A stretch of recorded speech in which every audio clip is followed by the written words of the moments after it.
hello everyone সেইদিনা আছিলে মোৰ 32 উইক প্ৰেগনেন্সি ডে 1 আছিলে আৰু সেইদিনা আমাৰ যিটোকে 8 মান্থ প্ৰেগনেন্সিৰ লাষ্ট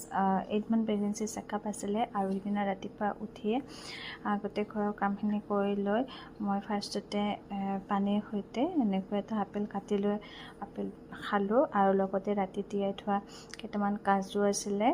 আৰু আলমণ্ড এনেকৈ মই খাই ল'লোঁ ৰাতিপুৱাৰ ভাগত খাই লৈ উঠি তাৰপিছত আৰু আধা ঘণ্টাৰ পিছত খালোঁ একাপ চাহ খালোঁ এটা মিঠাইৰ সৈতে চাহ একাপ খাই ল'লোঁ তাৰপিছত আমি গ'লোঁ চেকআপত আৰু যিহেতুকে মই দেখাই আছিলোঁ হস্পিটেল আকাংক্ষা হস্পিটেলত দেখাই আছিলোঁ তাত আৰু সেই তাত গ'লোঁ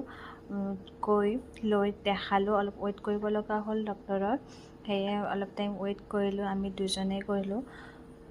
চাৰিটা এনেকৈ ৱেইট কৰি আছিলোঁ তাৰপিছত দেখাই মেলি হস্পিটেলৰ পৰা ওলাই আহি আহোঁতে আৰু ভিটোত সোমাই তাৰ পৰা কেইটামান শ্বপিং কৰিলোঁ তাৰপিছত আৰু ফাৰ্ষ্ট ক্ৰাইত সোমাই তাৰ পৰা অলপ শ্বপিং কৰিলোঁ লৈ মিলি ঘৰলৈ উভতিলোঁ আৰু ঘৰত আহি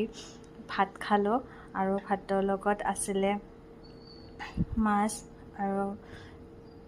ভাজি এনেকৈ আৰু মই যোৱাৰ সময়তে এইখিনি মই বনাই থৈ গৈছিলোঁ আহি লৈ খালোঁ আৰু ইভিনিং 2টা প্লাম খালোঁ আৰু সেইদিনাৰ দিনটো তেনেকুৱাকৈ গ'ল ভিডিঅ'টো আগৰে হয়